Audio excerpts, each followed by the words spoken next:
समस्त वैष्णव भक्त वृंदों को जय श्री कृष्ण, जय सिया राम। बहुत सावधानी से सुनिएगा। सांख्य शास्त्र, दर्शन शास्त्र जिस भाव को कहा जाता है वही है कपिल देवभूति संवाद। भगवान कपिल व्यास मंच पर विराजमान हैं और देवभूति माता अपनी जिज्ञासाएं ठाकुर जी से पूछ रही हैं। एक बात सदैव याद रखिएगा, ज्ञान जिज्ञासा के पात्र में ही टिकता है। जिस व्यक्ति के पास जिज्ञासा नहीं है वो ज्ञान को स्थिर नहीं कर पाएगा चित्त में। बहुत सावधानी से शब्दों को सुनिएगा और समझिए हम क्या कहना चाह रहे हैं। जिस व्यक्ति के चित्त में जिज्ञासा नहीं है वो ज्ञान लेकर के भी उसको स्थिर नहीं कर पाएगा। ज्ञान पाना एक बात होती है, धन पाना एक बात होती है, ऐश्वर्य पाना एक बात होती है, पर उसको टिका करके रखना, अनवरत अपने पास रखना, यह विशेष बात होती है। जीवन में सब लोगों को कभी न कभी ज्ञान मिलता है, कभी ना कभी धन भी मिलता है, कभी ना कभी ऐश्वर्य भी मिलता है, कभी ना कभी यश कीर्ति भी मिलती है, कभी ना कभी भक्ति वैराग्य भी मिलता है, पर इन सब भावों को स्थिर रखना ये बहुत मुश्किल है। अनन्याम चिंतयन्त्यो माम, गीता के इस श्लोक में भगवान कहते हैं जो व्यक्ति मेरा अनन्य भाव से चिंतन करता है, योगक्षेमम वहाम्यहम्। यहां योग और क्षेम इन दोनों का अर्थ क्या है? हमें जो कुछ भी प्राप्त हुआ है वो हमारा योग है, हमारा पौरुष है, हमारा बल है, हमारे द्वारा की गई प्रयास हैं, वो हमारा योग कहलाएगा। आपने परीक्षाएं दी वो आपका योग है, आपने अध्ययन किया वो आपका योग है, आपने परीक्षा देकर अध्ययन करके खूब परिश्रम करके किसी पदवी को प्राप्त कर लिया, वो आपके योग से प्राप्त हुआ, पर वो पदवी स्थिर आपके पास सदैव रहे उसको क्षेम कहते हैं। योग तो हमको मिल जाता पर क्षेम नहीं मिल पाता। योगक्षेमम वहाम्यहम्, ठाकुर जी कहते हैं जो अनन्य भाव से मेरा चिंतन करता है उसके योग से मिलने वाली उपलब्धि उसको क्षेम करके माने स्थिर करके वहाम्यहम्, मैं वहाम्य करता हूं। कई लोग पूछते हैं आध्यात्म जीवन में आवश्यक क्यों है? स्थिरता के लिए। किसके लिए? स्थिरता। चाहे वो भक्ति में हो, चाहे वो संसार के किसी ज्ञान में हो, चाहे वो ऐश्वर्य में हो, चाहे धन संपत्ति में हो, सब में स्थिरता प्राप्त करना। जब हम लोग कभी अनुष्ठान में बैठते हैं, पता नहीं आप लोग सुनते हैं नहीं, ध्यान से पंडित जी जब संकल्प दिलवाते हैं उसमें भी वो कहते हैं अप्राप्य लक्ष्मी प्राप्त्यर्थम, जो प्राप्त लक्ष्मी नहीं हो पाई है वो भी आपको प्राप्त हो, और प्राप्त लक्ष्मी चिरकाल, क्या बोलते हैं यहां सब बैठे हैं ब्राह्मण देव, क्या बोलते हैं? हाँ, वो सदा के लिए चिरकाल के लिए आपकी स्थिर होकर वो लक्ष्मी आपके पास रहे, इसी को कहते हैं क्षेम। आध्यात्मिकता क्यों जरूरी है? ठाकुर जी जब देखते हैं कि व्यक्ति आध्यात्मिक पथ पर चलने लगा है तो फिर उसके जितने भी विधान हैं, उसके जितने भी विचार हैं, उसके पास जितनी भी उपलब्धियां हैं उनको क्षेम करते हैं ठाकुर जी, स्थिर कर देते हैं, वो सदा रहती है उसके पास। भगवान कपिल से देवभूति माता अपनी जिज्ञासाएं पूछ रही हैं। देखो एक बात याद रखना बंधुओं, कर्तव्य का निर्वहन भी बहुत आवश्यक है। अभी आज ही किसी ने मुझे प्रश्न किया है क्या कि मेरे मन में अत्यंत वैराग्य उत्पन्न होने के कारण मैं अपना गृहस्थ जीवन संचालन में असमर्थ हो रहा हूं। क्या पता कितने जन्म मेरे बीत चुके हैं और हर जन्म को मैंने व्यर्थ गवाया है। अब मैं अपना यह जीवन हरि के चरणों में पूर्णतः समर्पित करना चाहता हूं। कृपया मेरा मार्गदर्शन करिए, क्योंकि वह गुरु ही होता है जो हमें भगवान से जोड़ते हैं। क्योंकि हम यदि सीधे भगवान के चरणों में जाते हैं तो हो सकता है कि वह हमारी परीक्षा के लिए सर्वप्रथम माया तो भेजें। मतलब आपका कहने का मतलब है गुरु को आगे करके चलो, चाहे परीक्षा उसी की हो जाए। आपका भाव सुंदर है, लेकिन भैया हमारी एक बात सुनो। पृथ्वी पर मेरे से लेकर के आप सब तक का यहां पर आना अपने कर्तव्यों से, अपने कर्तव्यों के निर्वहन के लिए हुआ है। इसलिए जीवन में जो बिना आपके परिश्रम किए, बिना आपके कुछ गलत या सही किए, जो आता है वो आपको निभाना पड़ेगा। गृहस्थ आश्रम वो गलत नहीं है, आप उसके प्रति इतनी भावना ऐसी क्यों रखते हैं कि उसमें रहकर के भगवत भजन नहीं हो सकता? कितने साधकों ने, कितने वैष्णवों ने गृहस्थाश्रम में, हमारे यहां कहते हैं धन्यो गृहस्थाश्रम, गृहस्थाश्रम धन्य हैं। और इसमें अगर आप कहो कि महाराज जी हमारा गृहस्थाश्रम आके देखो, सब प्रतिकूल हैं, पत्नी भी प्रतिकूल, बच्चे भी प्रतिकूल, माता पिता भी प्रतिकूल, परिवार भी प्रतिकूल।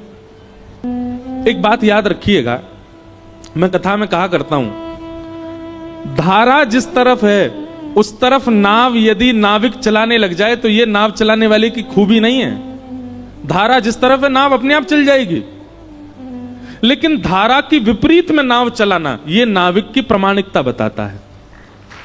आप ये चाहते हो कि सब अनुकूल हो जाए और उस अनुकूलता में मैं भजन करूं, कोई बड़ी बात नहीं है। माताजी डॉक्टर, पिताजी डॉक्टर, भैया डॉक्टर, बहन डॉक्टर, पत्नी भी डॉक्टर, तो फिर अपने आप डॉक्टर बनी गए तो कोई बड़ी बात नहीं है। लेकिन पिताजी वकील, माताजी हाउसवाइफ, भैया व्यापारी, बहन बीटेक कर रही है, इंजीनियर, और तब आप सबसे अलग हटके डॉक्टर बन जाओ तो आपकी प्रशंसा की जाती है। ठीक वैसे ही अनुकूल अवस्था में भगवत प्राप्ति करना ये बड़ी बात नहीं है, प्रतिकूल अवस्था में भगवत प्राप्ति करना। ऐसे किसी भक्त को नहीं देखा जैसा प्रेम ठाकुर जी ने प्रहलाद को किया। प्रहलाद को गोद में बैठा लिया, गले में अंक में भर लिया और जीव निकाल करके ठाकुर जी चाट रहे हैं प्रहलाद को। क्यों? क्योंकि प्रहलाद विपरीत अवस्था में भगवत प्राप्ति कर रहा है। पत्नी अनुकूल नहीं है तो चिंता मत करो। तुकाराम जी महाराज की पत्नी अनुकूल नहीं थी, वो दिन भर सुनाती रहती थी, वो पूरे दिन प्रवचन करते रहते हो, भजन करते रहते हो, कथा सुनाते रहते हो, घर का कोई काम धंधा तुमसे होता नहीं। तुकाराम जी सुनते रहते थे, मन मन विचार करते थे, मेरे विठ्ठल आपने मेरी पत्नी को इतना प्रतिकूल बना दिया कि जो थोड़ा बहुत प्रेम इसके प्रति होना चाहिए वो भी आपको ही हो गया है, इससे होता ही नहीं मुझे। आपने प्रतिकूल पत्नी देकर के इसके हिस्से का प्रेम भी अपना बना लिया। तुकाराम जी की पत्नी ने एक दिन कहा, जाओ कुछ विक्रय करके आओ, व्यापार कर, कुछ धन लेके आओ। गन्ना बेचने के लिए गए तुकाराम जी महाराज। जैसे ही घर से बाहर गए, थोड़ी दूर पर ही पहुंचे होंगे,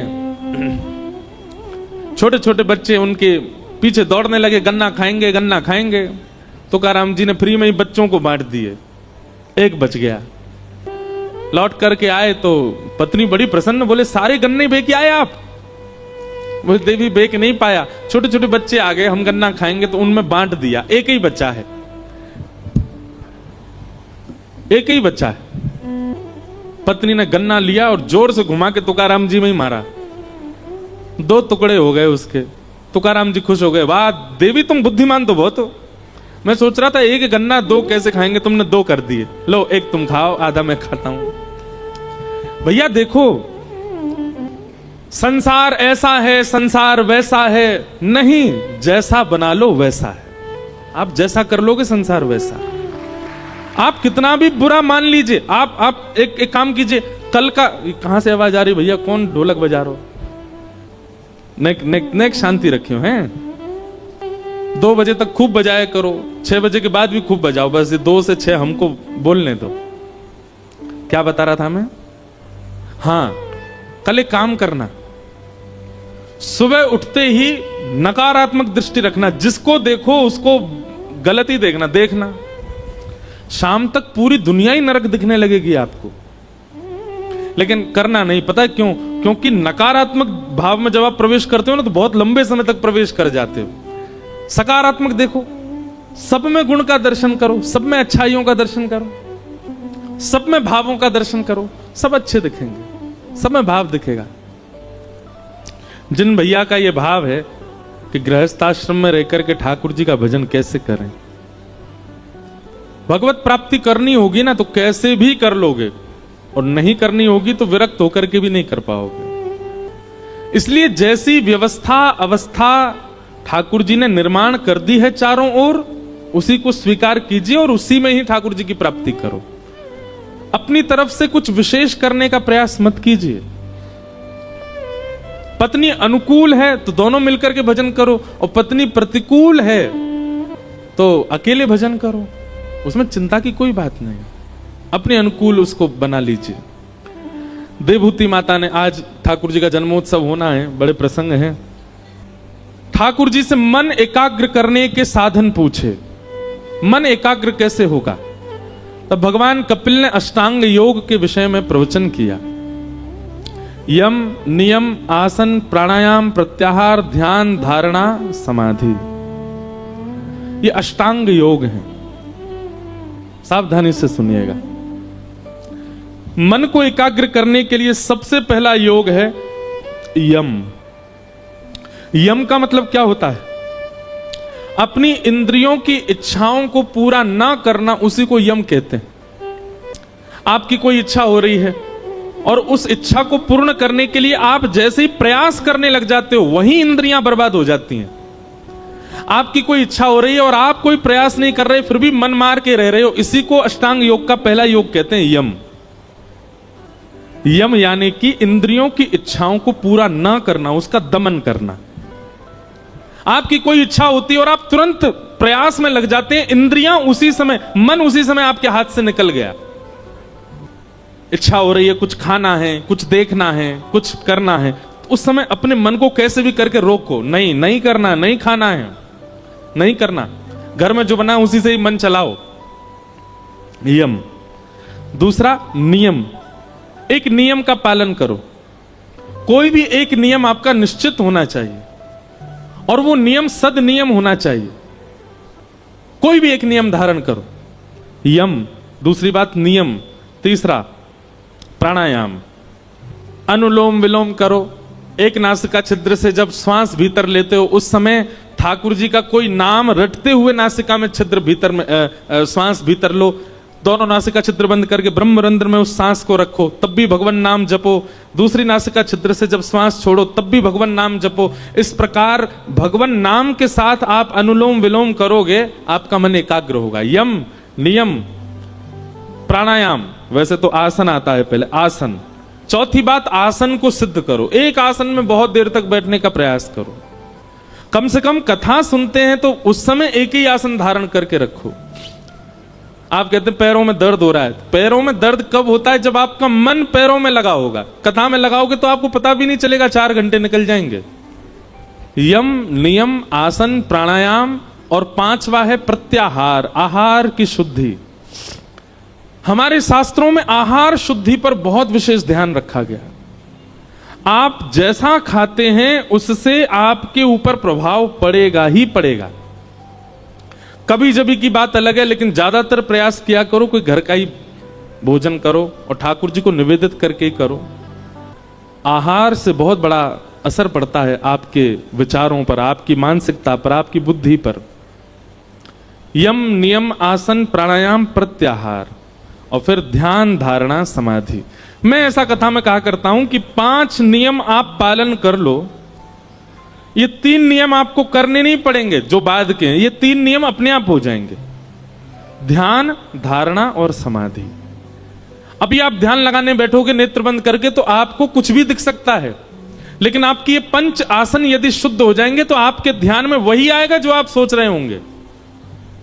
आप समाधि की यात्रा तक भी पहुंच सकते हैं यदि आपके 5 नियम शुद्ध होंगे तो। यम, नियम, आसन, प्राणायाम, प्रत्याहार, इन 5 को करने का प्रयास करो। पहली बात, इंद्रियों को जीतो, कोई एक नियम बनाओ। आसन को जीतो, प्राणायाम करो और आहार को शुद्ध रखो।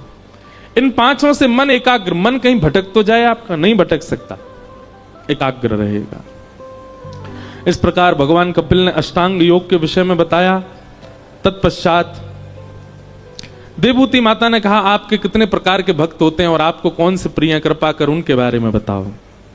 तब भगवान अपने भक्तों के विषय में बताते हुए कह रहे हैं, 4 प्रकार के भक्त होते हैं भगवान के। कौन कौन से? तामस, राजस, सात्विक और निर्गुण। इनमें से आप कौन से हो, अपने आप सुनकर के बताइए। सबसे पहले भक्त का नाम क्या है? तामस।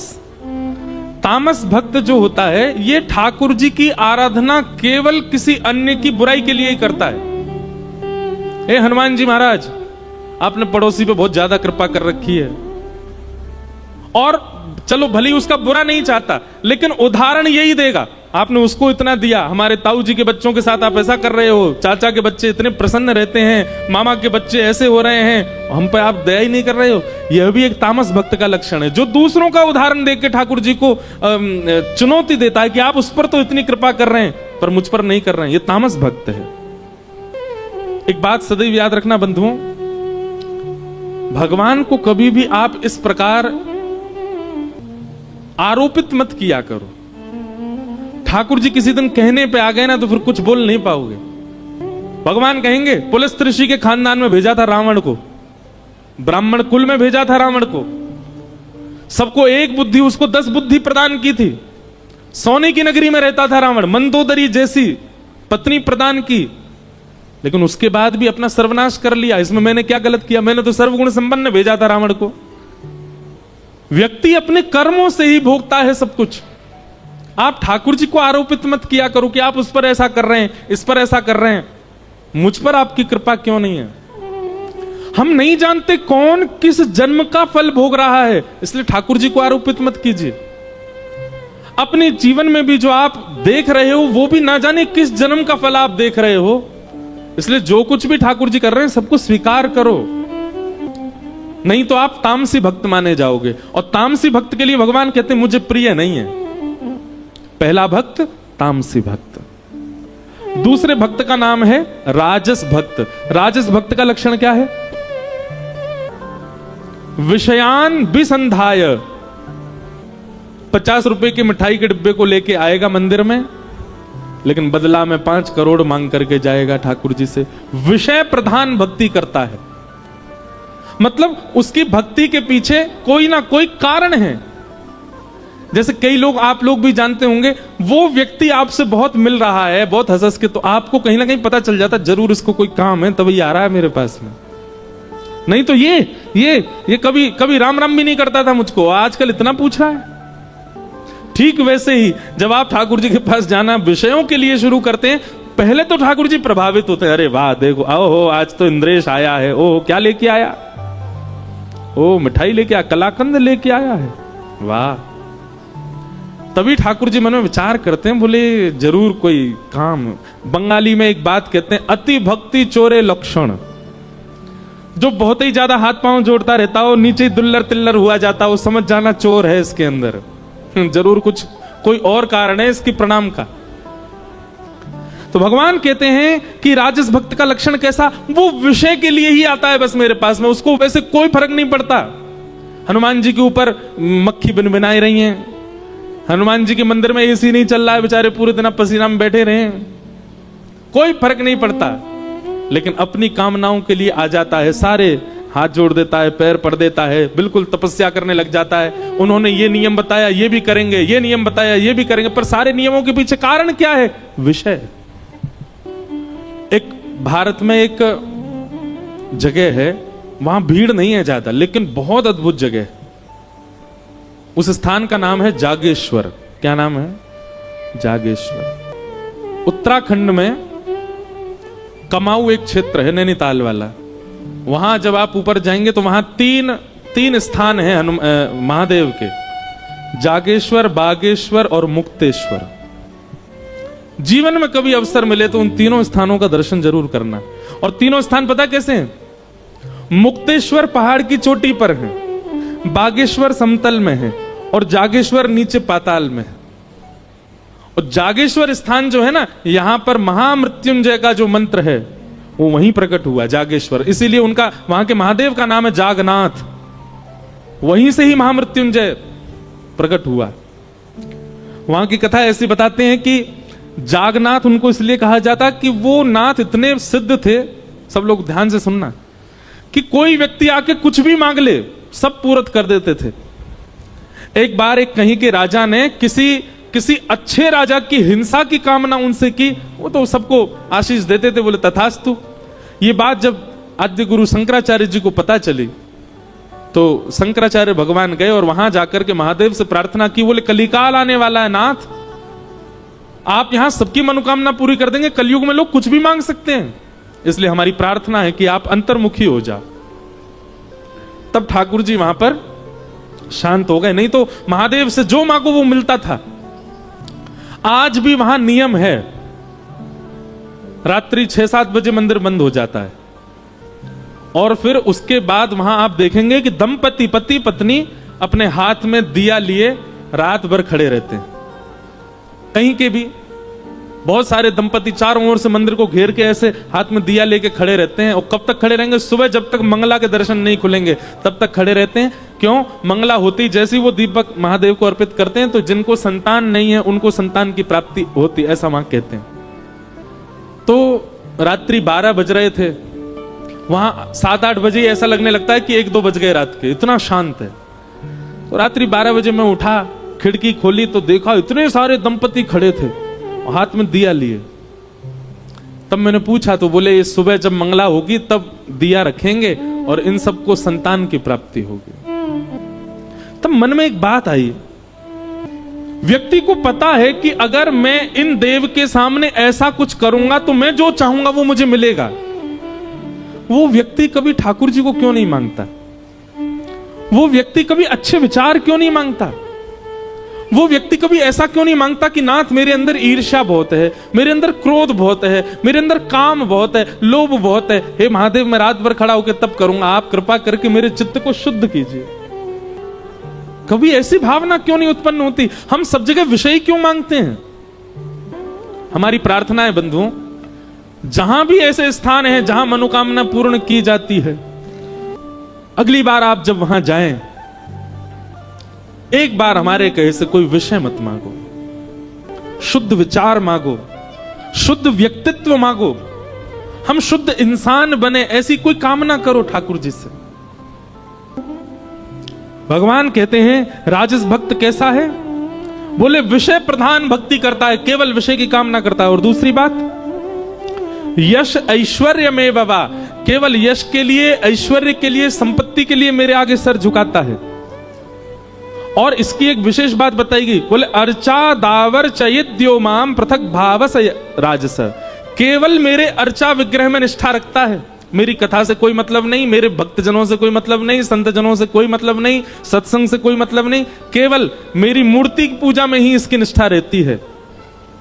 ऐसे भक्त को मां मैं राजस भक्त कहता हूं। मां ने कहा वो आपको अच्छे लगते हैं? ठाकुर जी बोले बिल्कुल अच्छे नहीं लगते, ना तामस अच्छे लगते ना राजस अच्छे लगते। तीसरे भक्त का नाम क्या है?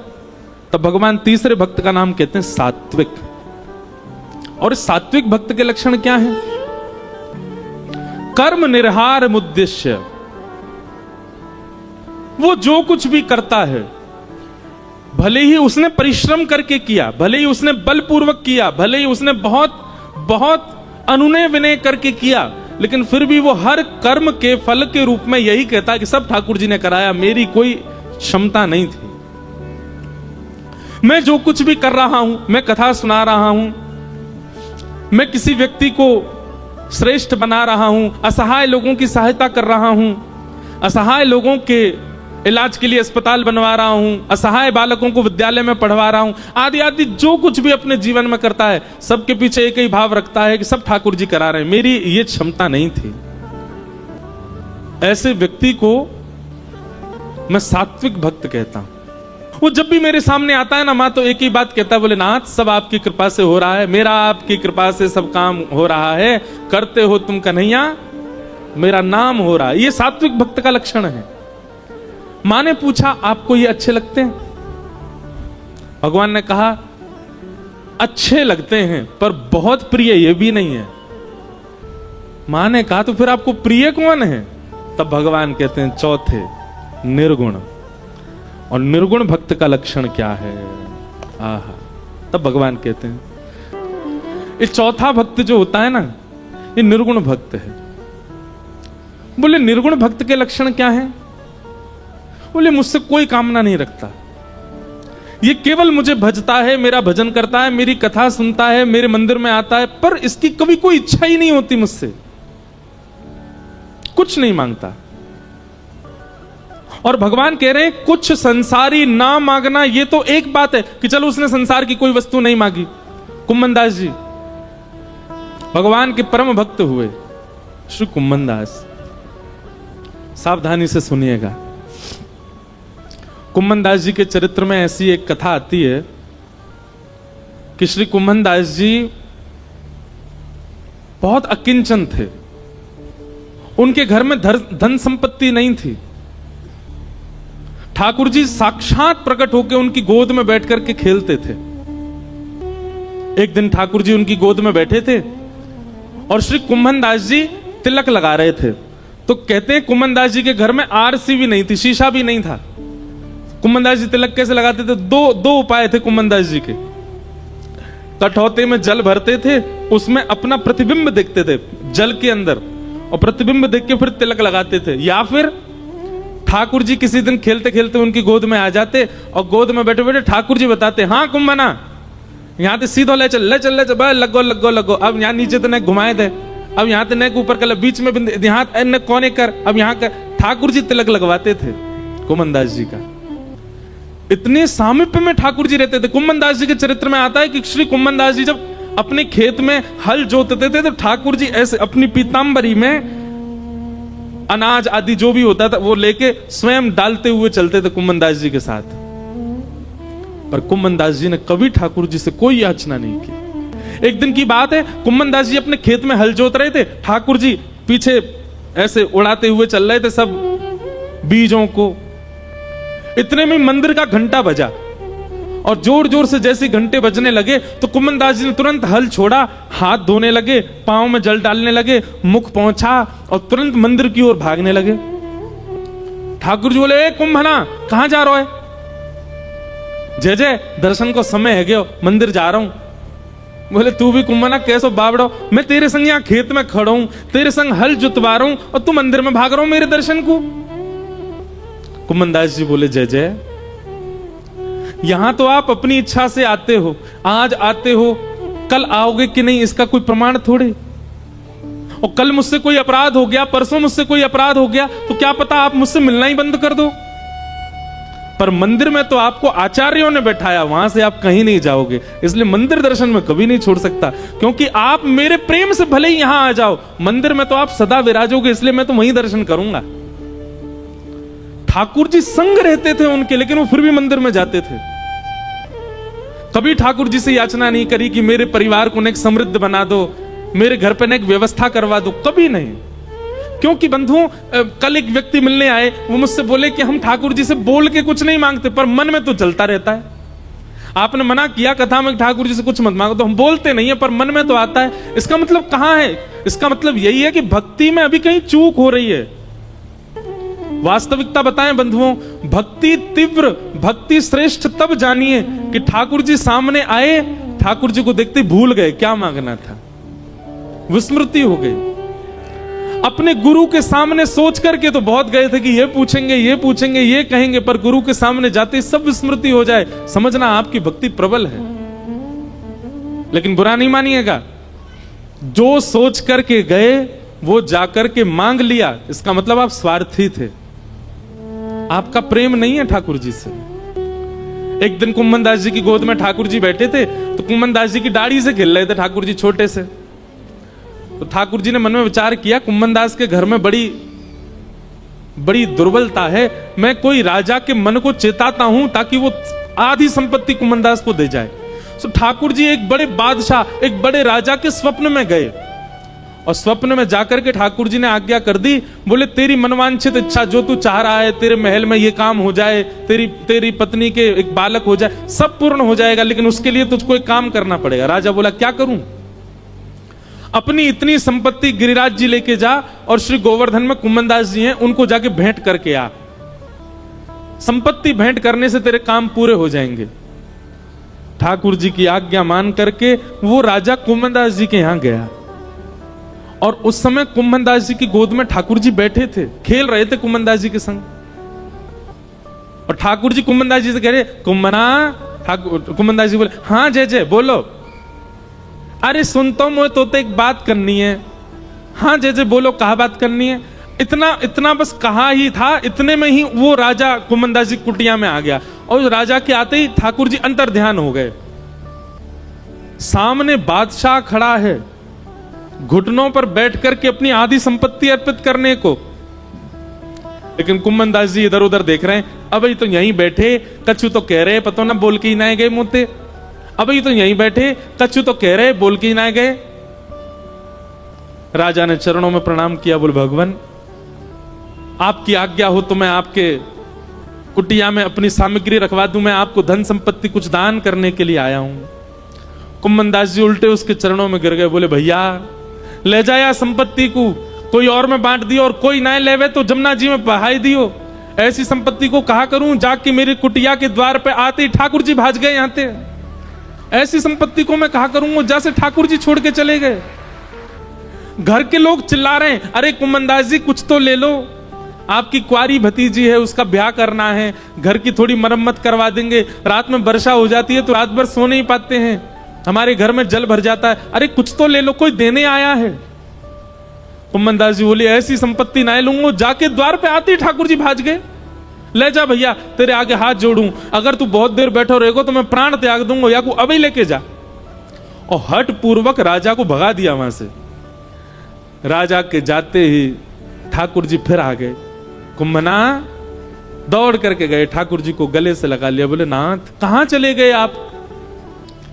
ठाकुर जी बोले कुंभनदास एक बात बता, मैंने एक राजा को स्वप्न दियो, स्वप्न में जाकर के वाकु चेतायो कि अपनी आधी संपत्ति ले जाके कुंभनदास को दे दे, और वो तुमको देने आयो, तेने स्वीकार क्यों ना करी। अरे तेरे घर में बैठवे के काजे कोई चद्दर ना है, तिलक लगावे के काजे आरसी तक ना है, तेरी भतीजे के ब्याह के काजे एक फूटी कौड़ी तेरे घर में नहीं है, मैंने चेताए करके एक राजा को भेजो, तेने वापिस कर दियो। कुमनदास जी ने एक बात कही ठाकुर जी से, जय जय आप सत्य बताइयो, राजा के आते ही आप अंतर्ध्यान है गए।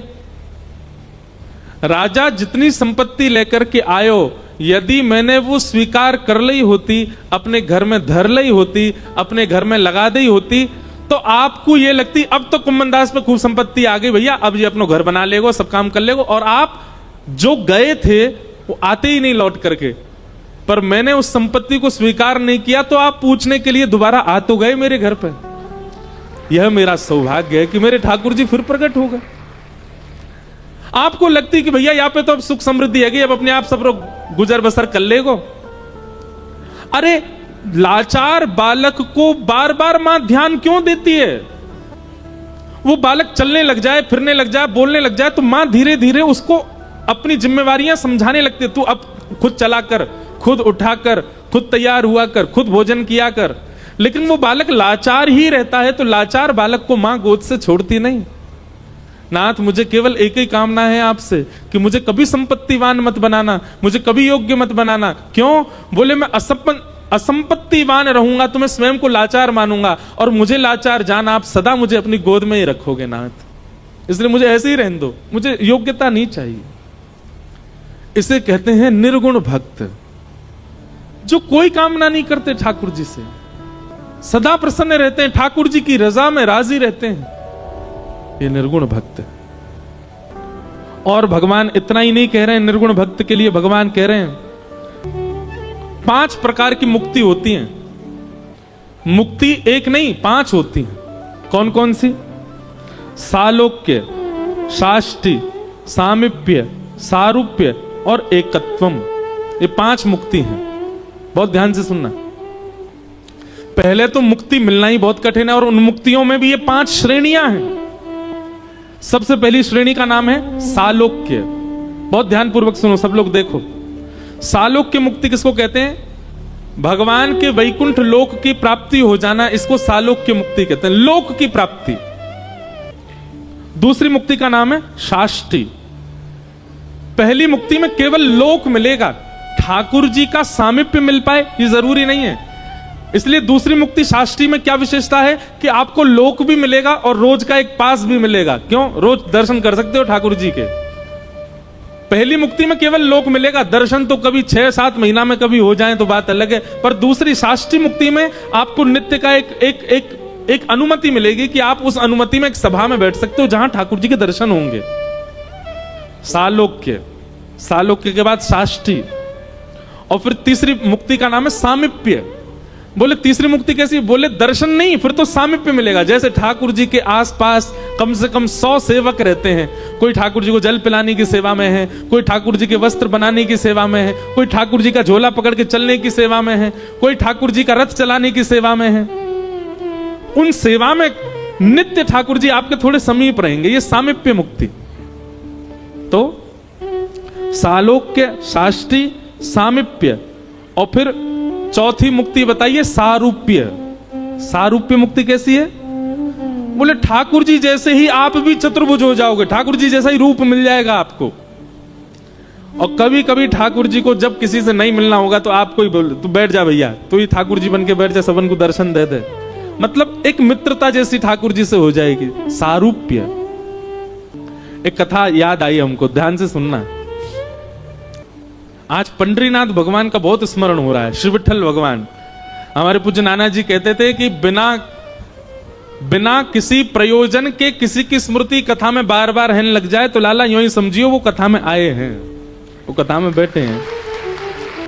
पंडरीनाथ भगवान आपके मध्य प्रदेश से महाराष्ट्र ज्यादा दूर नहीं है।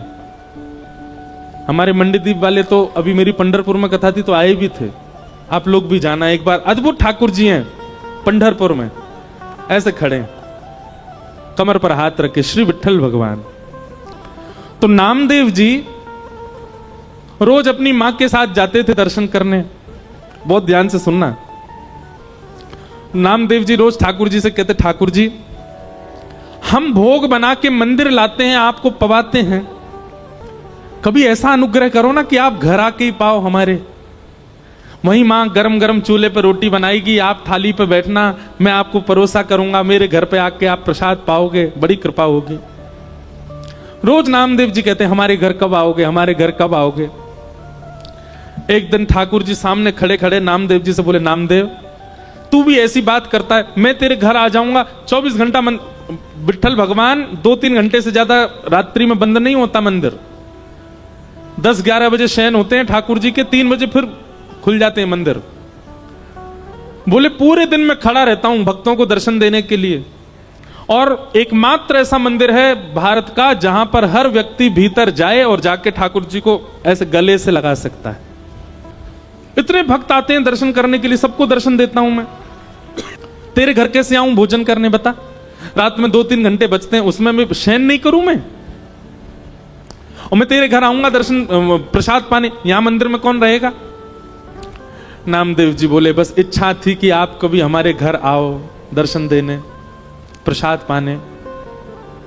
तो नामदेव जी से भगवान बोले, अच्छा नामा सुन, एक काम कर। बोले क्या? एक दिन तू मेरी जगह खड़ा हो जा विठल बन के, मैं तेरे घर प्रसाद पाऊंगा। नामदेव जी बोले ये कैसे संभव? बोले सब संभव है, मैं श्रृंगार करूंगा तेरा, कोई पहचान ही नहीं पाएगा कि नामदेव खड़ा है, सबको लगेगा कि ये तो पंडरीनाथ है। बस 2-3 बातों का ध्यान रखियो। नामदेव जी बोले क्या? बोले पहले मेरी जगह आ।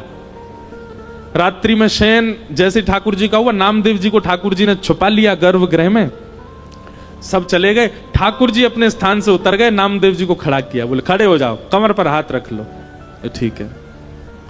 बोले अब ध्यान रखना, पहली बात तो आंख बंद रखना, खोलना नहीं, मैं ऐसे ही खड़ा रहता हूं। ठीक है। दूसरी बात, सुबह 3 बजे पुजारी जी आएंगे और तुमको नींद आ रही होगी बहुत जोर से, वो घंटे घड़ियाल बजाएंगे जोर जोर से, तो घंटे घड़ियाल सुनकर के तुम्हारी नींद खुलेगी, आंख मत खोल लेना, बंदी रखना। और फिर उसके बाद वहां मंगला आरती को वहां बोलते हैं काकड़ा आरती। कौन सी आरती? मंगला आरती को बोलते हैं काकड़ा आरती। तो मंगला आरती जब होगी, आरती के बाद तुम्हारे ऊपर ठंडा ठंडा दूध डाला जाएगा, तुम्हारे ऊपर दही डाली जाएगी, शहद डाला जाएगा, जल डाला जाएगा, उससे ठिठर मत जाना, खड़े रहना स्थिर होके। नामदेव जी बोले अच्छा। फिर बोले काकड़ा आरती के बाद माखन मिश्री मिश्रित करके तुम्हारे मुख से लगाई जाएगी, उसको खा मत जाना, भूख तो बहुत लगेगी तुमको, मुंह में पानी भी आएगा, उसको लगे रहने देना, चाट मत लेना उसको। कहीं तुमने चाट लिया तो सब समझ जाएंगे नामदेव, खूब पिटाई होगी तुम्हारी। जी भगवान। इतने भक्त आएंगे दर्शन करने के लिए और सब आकर के तुम्हारे पैरों को ऐसे पकड़ करके अपना सिर रखा करेंगे। कोई रोएगा, कोई चिल्लाएगा, कोई अपना दुख बताएगा, कोई अपना दर्द बताएगा। सबकी बातें सुन लेना, पूरी मत करना, क्योंकि एक की पूरी करी तो सबकी करनी पड़ जाएंगी। वो सब विधान कर्म का है, सब अपने कर्म से सब भोग लेंगे, पालेंगे। वो सब मैं कर लूंगा व्यवस्थित, तुम मत कर देना। नामदेव जी तो उतरने लगे, जय जय मत आओ भोजन करने, आप खड़े ही हो जाओ। ठाकुर जी बोले नहीं, अब तो मैं जाऊंगा, अब तू खड़ा रहे यहीं पे।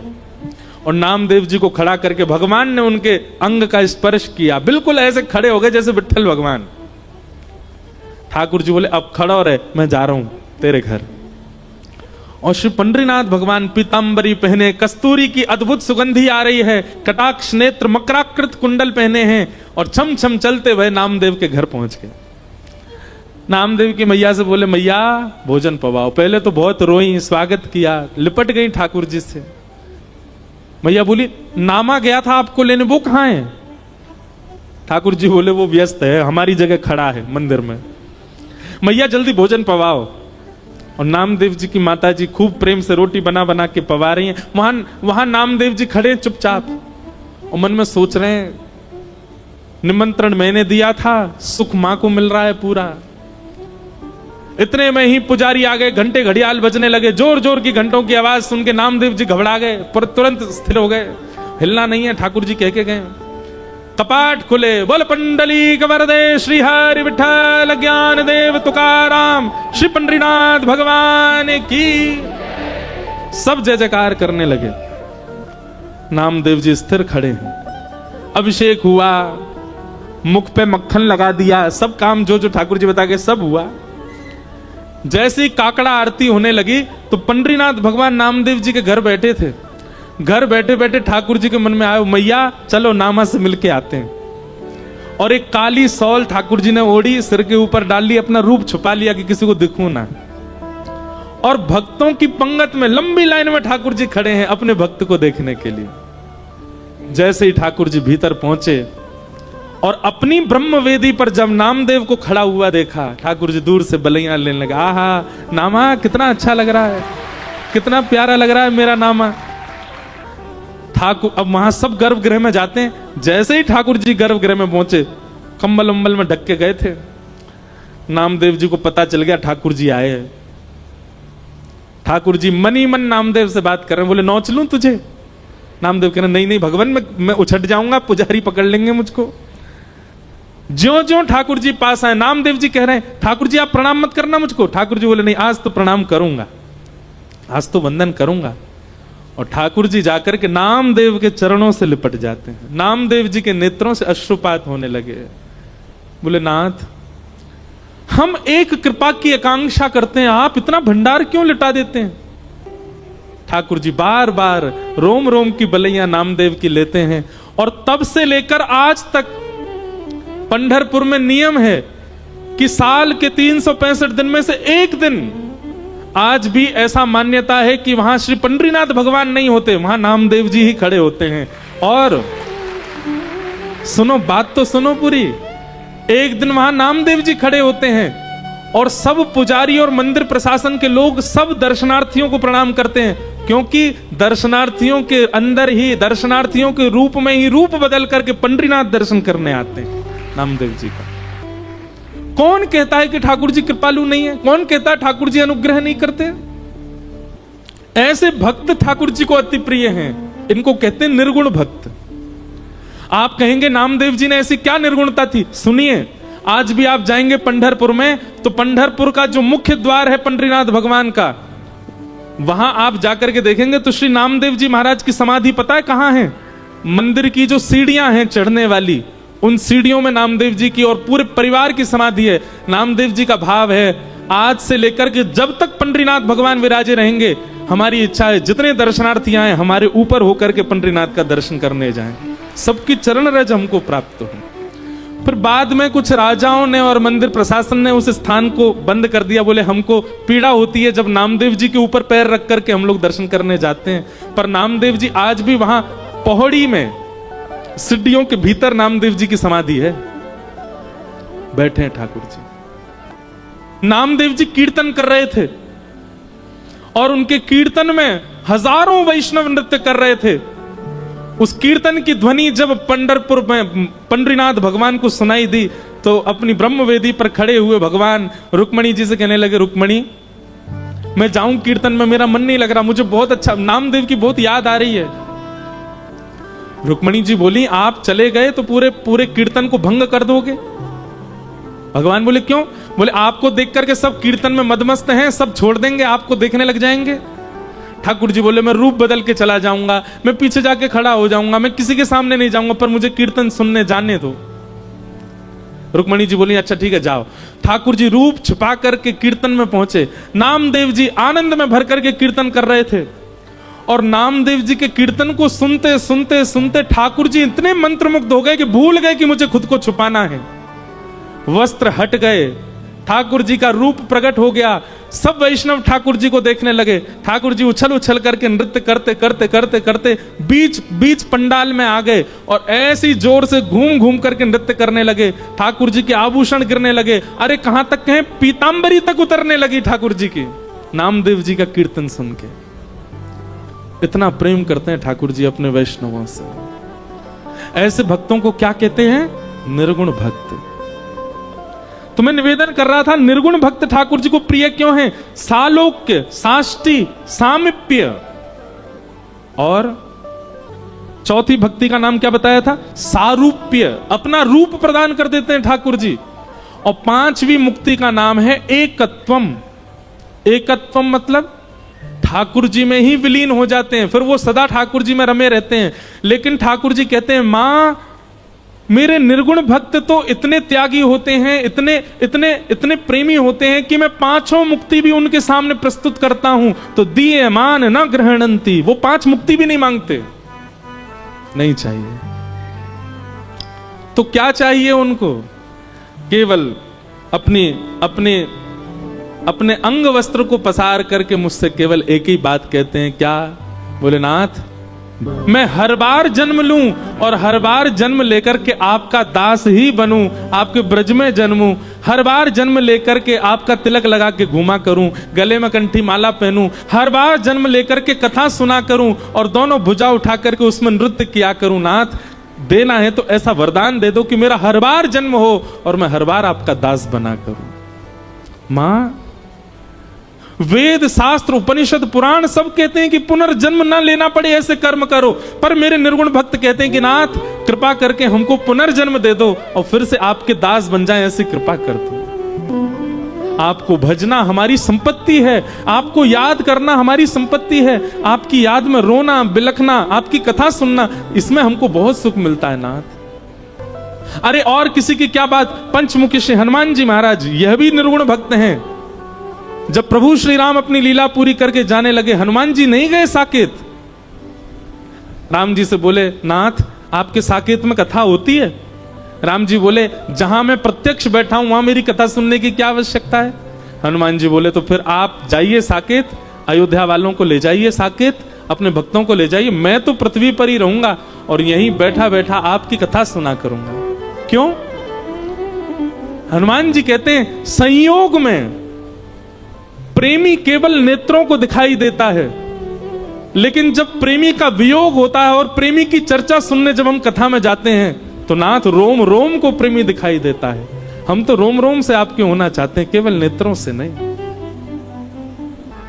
इस प्रकार कपिल भगवान देवहूति माता को ज्ञान उपदेश कर रहे हैं। तो भैया सुनो, अगर राजस हो तो निर्गुण राजस हो, अगर तामस हो तो राजस बनने का प्रयास करो, राजस हो तो सात्विक बनने का प्रयास करो, और सात्विक हो तो अब निर्गुण बनो।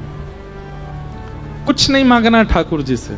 और ये कुछ ना मांगने की प्रवृत्ति ठाकुर जी के प्रति कब बनती है? जब हम पूर्ण रूपेण ठाकुर जी को विश्वास कर लेते हैं, भरोसा। भक्ति की 3 धाराएं हैं, बहुत ध्यानपूर्वक सुनो। सबसे पहला विश्वास, दूसरा संबंध, ठाकुर जी से कोई संबंध जरूर होना चाहिए आपका, और तीसरा समर्पण। हमारे भारत में बहुत अच्छे राम कथा के वाचक हुए श्री राजेश रामायणी जी, उन्होंने हमारे यहां भी कथा की। हम और पिताजी महाराज हर वर्ष अपने गुरुदेव की स्मृति में कथा कराते हैं। इस बार भी वो कथा है 15 से 21 दिसंबर श्री वृंदावन धाम में।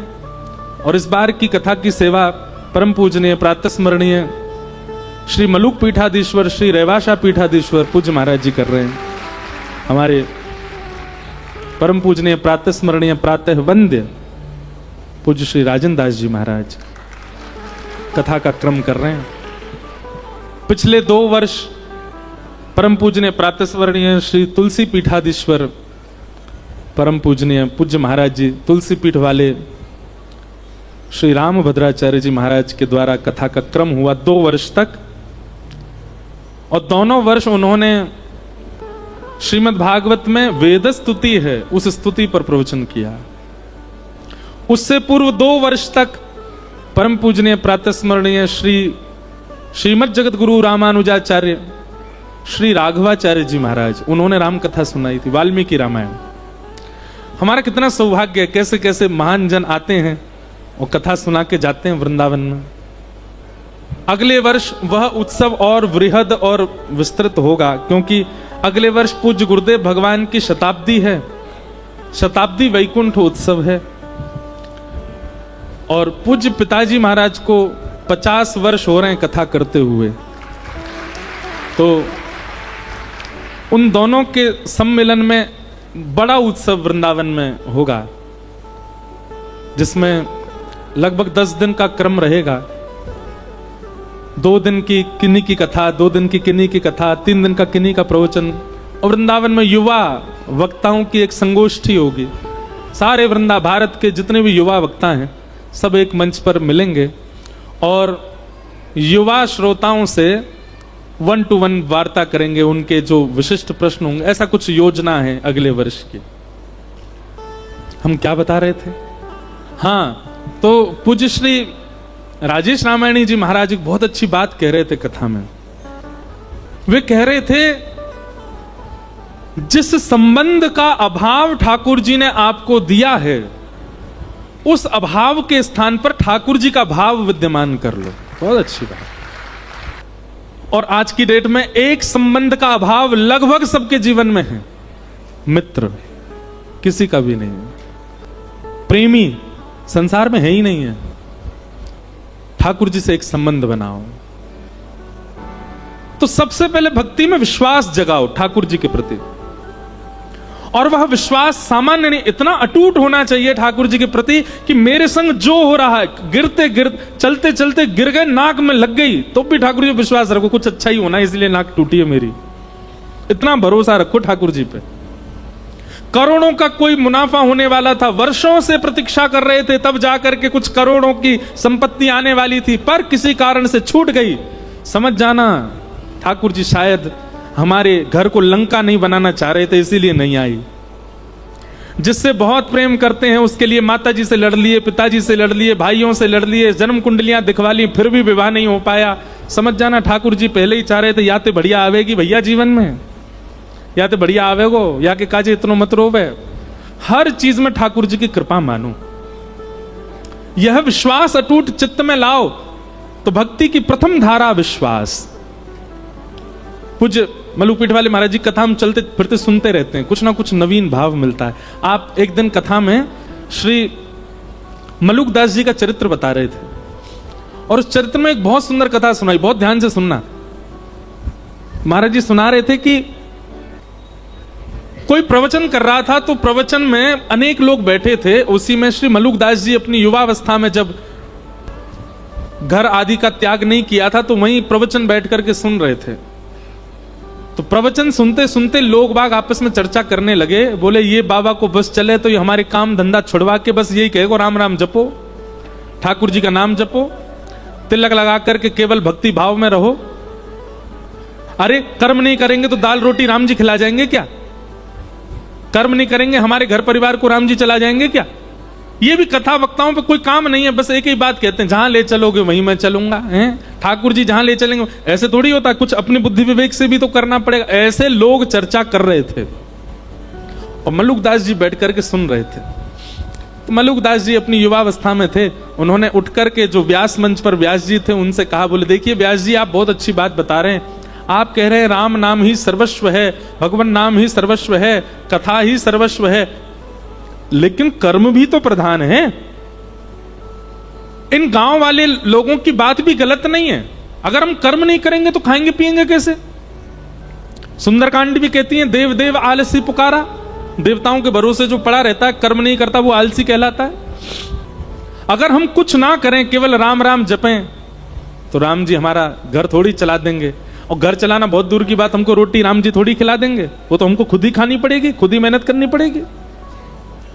व्यास जी ने कहा देखो भैया, आपकी बात हम उसको प्रणाम करते हैं, पर अगर किसी के चित्त में अखंड विश्वास हो ठाकुर जी के प्रति, और ठाकुर जी के प्रति कोई संबंध उसका स्थापित हो गया हो, और वो ठाकुर जी पर इतना भरोसा कर ले, इतना विश्वास कर ले कि श्री राम जी ही मेरे सर्वस्व हैं, वो कुछ ना करे, राम राम जपे, राम जी खिलाएंगे उसको। पहले बात तो सुन लो, ताली पहली बजा देते हो, पहले कथा तो पहले आगे बढ़ने दिया करो। व्यास जी ने मलुकदास जी, तो मलुकदास जी बोले ठीक है, मैं अटूट विश्वास के साथ आज से राम नाम जप में बैठ रहा हूं, और मैं गांव में नहीं बैठूंगा, मैं जंगल में जाऊंगा, और जंगल में भी बीहड़ जंगल में जाके बैठूंगा, जहां मुझे कोई नहीं जानता हो, कोई नहीं पहचानता हो, जहां पर हिंसक जीवों के अलावा कोई आता ही ना हो। देखता हूं कि राम जी मुझे खिलाएंगे कि मुझे किसी जानवर को खिलवा देंगे। सब गांव के लोग बोले भैया अब प्रमाणित हो जाएगा कि राम नाम और भक्ति भाव ये प्रमाणित है कि नहीं। मलुकदास जी वन में गए, और बीहड़ वन में गए, वहां पर एक विशाल वट का वृक्ष था। आसपास दूर दूर तक किसी के आने जाने का कोई मतलब ही नहीं था। एक सामने नदी बह रही थी। मलुकदास जी बोले यहां कोई नहीं आएगा, यहीं बैठ जाता हूं। और वृक्ष के ऊपर एक डाल के ऊपर, बड़ी सी डाल थी, उसके ऊपर मलुकदास जी बैठ गए और राम राम राम राम जपने लगे। आप राम नाम का जप कर रहे थे, मन में अनंत विश्वास था राम जी के प्रति कि श्री राम जी सब भक्तों पर अनुग्रह करते हैं, मुझे भी श्री राम जी अनुग्रहित करेंगे। इस विश्वास के साथ राम नाम जपने लगे। आपका राम नाम जप चल रहा था, घंटों तक राम नाम जप चलता रहा। तभी कुछ यात्री घोड़ा पे बैठ करके वहां से निकलने लगे। आप लोगों ने विचार किया ये स्थान तो बहुत बढ़िया है, बढ़िया नदी भी बह रही है, और यहां दूर दूर तक कोई है भी नहीं, यहीं स्नान करते हैं और फिर बढ़िया जो भोजन लेके आए यहीं पाएंगे प्रेम से। यात्री जन अपने घोड़े से उतर गए, नदी में स्नान आदि करके जैसे ही अपना भोजन आदि सब उन्होंने खोला, इतने में ही डाकू और डकैतों ने वहां आने लगे। उनके घोड़ों की नालों की आवाज आने लगी। तो जितने यात्री थे उन सब ने विचार किया, बोले भैया बड़े बड़े डाकू आ रहे हैं, ये सब हमको मार देंगे, सब हमारा सर्वनाश, जल्दी भागो यहां से। सारे यात्री अपना भोजन पानी वहीं छोड़ छाड़ करके भाग गए। डाकू आए, डाकुओं ने आकर के देखा कि महाराज सुंदर सुंदर रबड़ी, सुंदर मिष्ठान, सुंदर 56 भोग और रोटी आदि सब वहां खुली रखी है।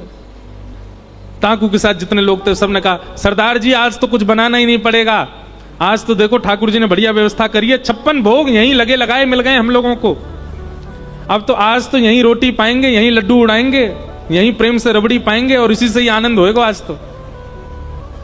इतने में सब टूट पड़े भोजन पर, सब उठाने लगे रोटियां और सब्जियां सब डालने लगे, अपने हाथ में पकवान लेने लगे। जो सरदार मुखिया था डाकुओं का, थोड़ी देर इधर उधर देखने लगा, बोले रुको रुको रुको अभी मत पाना। इस विहंगम जंगल, बीहड़ जंगल में नदी के तट पर इतने 56 भोग मिलना, पहली बात तो इसमें यह सत्य है कि भगवान ने कोई अनुग्रह करके हमारे लिए व्यवस्था करवा दी। लेकिन दूसरी बात एक और हो सकती है, क्या हमको कम से कम 5 राज्यों के राजा ढूंढ रहे हैं। कहीं ऐसा तो नहीं उन लोगों को हमारा यहां आना पता हो और ये सारे व्यंजनों में विष डाल करके उन्होंने यहां पर ये व्यंजन रख दिए हों, और कहीं हमने ये पाए और हम पाकर के विष के नशे में आ गए, मूर्छित हो गए, मृत्यु हो गई, तो वो 5 राज्यों के राजा जो हमको ढूंढ रहे हैं वो हमको ले जाएंगे यहां से, उनका तो काम हो जाएगा, कोई नहीं खाएगा, नीचे रखो इसको। संग वाले बोले महाराज बहुत दिन से रबड़ी नहीं पाई, देखो गुलाब जामुन नहीं पाई, खान देने बोले नहीं नहीं नहीं नहीं हम ऐसे नहीं खा सकते। एक काम करो, अपनी टोली से बाहर का जो हो, जो हमारी टोली से बाहर का ऐसा कोई राह चलता मिल जाए उसको पकड़ लाओ, उसको पहले खिलाओ, उसको खिला करके देखेंगे अगर इसमें विष हुआ मर जाएगा, पता चल जाएगा, नहीं हुआ तो हम भी पालेंगे। सब ढूंढने लगे, लेकिन दूर दूर तक तो जंगल कुछ मिले ही नहीं। तभी सरदार की नजर गई, पेड़ के ऊपर श्री मलुकदास जी बैठे थे, राम राम राम राम राम राम जप रहे थे। तुरंत उसने, अरे देखो ये बैठा अब ऊपर भगत, इसी नहीं विष में ला करके सारा भोजन नीचे, पकड़ के लाओ उसको नीचे। ऊपर चढ़ गए, मलुकदास जी को पकड़ के नीचे ले आए। मलुकदास जी बोले, भैया क्या कर रहे हो? बोले, हाथ पांव बांधो इसके, और हाथ पांव बांध करके इसको सारा भोजन खिलाओ। मलुकदास जी मन ही मन विचार कर रहे थे, मैंने तो कहा था राम जी खिलाने आएंगे, पर ये तो डांकू खिलाने आया।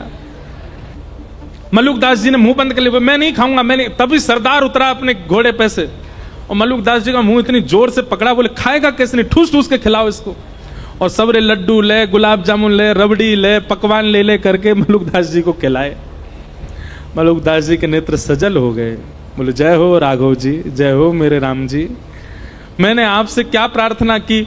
मैंने कहा था कि नाथ राम राम जपने से यदि राम जी भोजन करा जाएंगे तो मैं मान जाऊंगा कि भजन में बल है। आप भोजन दूर, आप तो पकवान पवा रहे हो मुझको, और पकवान भी इसने इतने विहंगम जंगल में कैसी योजना बना करके, क्या कृपा करके आप सब व्यवस्था मेरे लिए कर रहे हो नाथ। उस दिन श्री मलुकदास जी का निष्ठा हो गई, विश्वास हो गया नाम में, और उसी दिन बस निकल पड़े, श्री राम नाम के आश्रय पर ही निकल गए, और हमारे भारत भूमि को एक अद्भुत संत प्राप्त हुए, मलुकदास जी महाराज। सबसे पहला विश्वास, ठाकुर जी के प्रति इतना अटूट भरोसा कर लो कि बस अब उतना विश्वास किसी पे है ही नहीं, बस ठाकुर जी सर्वस्व हैं। मेरे संग जो हो रहा है, मेरे परिवार के साथ जो हो रहा है, वो सब ठाकुर जी मेरी श्रेष्ठता के लिए कर रहे हैं। मेरे पैर में चोट लगी, मुझे घाटा हुआ, मेरा ये छूट गया, मुझे ये मिल गया, कोई भलाई होगी मेरी। आप विश्वास मानिएगा, जिस दिन आप इतना विश्वास भरोसा ठाकुर जी पर कर लेते हैं ना, तो गलत और अच्छा ठाकुर जी नहीं करते हमारे साथ। पर जब हम हर क्रिया को ठाकुर जी की प्रसाद समझने लग जाते हैं तो ठाकुर जी की दृष्टि पड़ती है, देखो कुछ भी हो रहा है इसके साथ, लेकिन ये फिर भी यही मानता है कि मेरी कृपा है। तब ठाकुर जी अनुग्रह करते हैं, दृष्टि भर के देख लेते हैं और सब मंगल होने लग जाता है। इसलिए अपने जीवन में होने वाली हर स्थिति को भगवत प्रसाद मानो, विश्वास। दूसरा, ठाकुर जी से एक संबंध बनाओ, कुछ भी मानो। हम एक जगह कथा करने गए, बहुत ध्यान से सुनो। तो सुबह मिलने वाले लोग आए, बहुत सारे लोग बैठे थे। कोई कहे महाराज जी, कोई कहे गुरु जी, कोई कहे जय जय। एक चिल्ला रहा था जीजा जी। मैंने कहा भैया जे कौन सा संबंध बनाया हो तेने? बोले महाराज जी मैं किशोरी जी को अपनी बहन मानता हूं, और किशोरी जी हमारी ठाकुर जी की हैं। ठाकुर जी के आप भैया हो, तो सगे जीजा को भैया भी जीजा ही लगे, हमारे जीजा जी। मैंने कहा वाह भैया। मैंने कहा साले साहब को माला पहना के आओ, इनके जीजा जी। आप संबंध मान के तो देखो एक बार ठाकुर जी से, निभाना ठाकुर जी पे छोड़ देना, आप बस संबंध बनाओ। हम प्रमाणित कह रहे हैं मंच से, आप संबंध बनाओ, निभाने की जिम्मेवारी ठाकुर जी की है, निभाएंगे। कितने ऐसे उदाहरण, कितनी ऐसी कथाएं हैं जहां किसी ने ठाकुर जी से संबंध माना और ठाकुर जी ने निभाया। ठाकुर जी उसी भाव में उसको देखते हैं। भाई मानो, बंधु मानो, मित्र मानो, सखा मानो, गुरु मानो, प्रियतम मानो, चाचा मानो, ताऊ जी मानो, मामा जी मानो, जीजा जी मानो, जो मन करे ठाकुर जी को मानो, ठाकुर जी संबंध निभाएंगे। हमने एक कथा हर बार सुनाई है अपनी कथाओं में कि अयोध्या के एक महाराज जी थे, वो ठाकुर जी को अपना शिष्य मानते थे। वो कहते थे कि मैं वशिष्ठ कुल गोत्रीय हूं, तो इस नाते से वशिष्ठ जी के कुल में जन्मा, तो राम जी मेरे चेला हैं। वो कनक बिहारी जी का दर्शन करने जाते, पूरी दुनिया हाथ जोड़ती, वो दूर से कहते खुश रहो चेला राम, तुम सदा प्रसन्न रहो, तुम पे कोई अला बला नहीं है, मेरा आशीर्वाद सदा बना रहे। महाराज जी ऐसे ऐसी घटना बताते हैं कि जब वो मंदिर में आते थे ना, अपने आप ही कुछ ऐसा होता था कि आधा पर्दा आ जाता था। बोले आधा पर्दा मतलब? बोले किशोरी जी घूंघट कर लेती थी। बोले गुरु जी आए, इनके सामने थोड़ी मुंह खोल के बैठेंगे। ठाकुर जी संबंध निभाते हैं, कोई बनाए तो सही। और फिर एक बात माननी पड़ेगी आपको, फिर जब आप ठाकुर जी के सामने जाओ, कई लोग संबंध बनाते हैं फिर उसका ढिंडोरा और पीटते हैं, वो नहीं करना है। मंदिर में जाके सबसे ये नहीं कहना है ये तो हमारो जीजा है, हम या के सारे हैं, हम यो हैं, ऐसे ये सब भाव ऐसे प्रकाशित मत करो, गोपनीय रखो अपने चित्त में वो भाव ठाकुर जी के प्रति। हमारे बक्सर वाले मामा जी, नाम सुना? श्री नारायण दास जी भक्तमाली, जो कथा से बहुत प्रेम करते होंगे ना, उनका नाम जरूर जानते होंगे। उनको पूरी दुनिया मामा जी क्यों कहती थी? वो सीता जी को अपनी बहन मानते थे। किसी ने एक बार मामा जी से कहा, ध्यान से सुनना, कि मामा जी पूरी दुनिया आपको मामा जी कहती है, पर सीता जी आपको अपना भाई मानती हैं कि नहीं, इसका क्या प्रमाण है? आप तो कहते हैं, और फिर जहां भी आप जाते हो सब कहते हैं मामा जी आ गए, मामा जी आ गए, पर सीता जी आपको अपनी बहन, अपना भाई मानती हैं, इस बात का क्या प्रमाण है? तब बक्सर वाले मामा जी कहते थे, बोले ऐसे ऐसे वैष्णव, ऐसे ऐसे संत जन, ऐसे ऐसे विरक्त जन, ऐसे ऐसे वृंदावन को भजवे वाले और अयोध्या में जाने वाले आप जैसे संत महापुरुष जब मुझको देख के मामा बोल देते हैं, तो ये प्रमाणित हो जाता है कि सीता जी मुझे भाई मानती हैं। आप सब मामा कहते हैं, तो मुझे इसी से प्रमाण लगता है कि सीता जी मुझे अपना भाई मान चुके हैं। संबंध बनाओ, बिना संबंध के भक्ति में आगे नहीं बढ़ा जा सकता। ठाकुर जी आपको भगवान ही दिख रहे हैं हमेशा, आपकी भक्ति में कहीं चूक तो है, वो कोई अपने से दिखे। विश्वास, संबंध और तीसरा समर्पण, ठाकुर जी के सन्मुख। ये तीन भक्ति के सूत्र हैं। देवभूति माता ने, कपिल भगवान ने देवभूति माता के अनेक प्रश्नों के उत्तर दिए, सबको हम प्रणाम मात्र करते हैं। और तत्पश्चात देवभूति माता सिद्धता नाम की नदी बन करके बहने लगी और भगवान कपिल जाकर के विराज गए। सारे तीर्थ बार बार, गंगा सागर एक बार। आज भी कपिल भगवान गंगा सागर में विराजते हैं और वहां आज भी विरक्तों को, आज भी वैष्णवों को, आज भी प्रबल भक्ति यौगिकों को ठाकुर जी दर्शन देते हैं आज भी। इस प्रकार कपिल भगवान के चरित्र को हम प्रणाम करते हैं। आगे आकुति माता का प्रसंग सुनाया गया और प्रसूति माता के पुत्री, सबसे छोटी पुत्री सती हुई, सती का विवाह महादेव के साथ में हुआ। इस प्रकार आकुति, देवभूति, प्रसूति तीनों के प्रसंग कहे।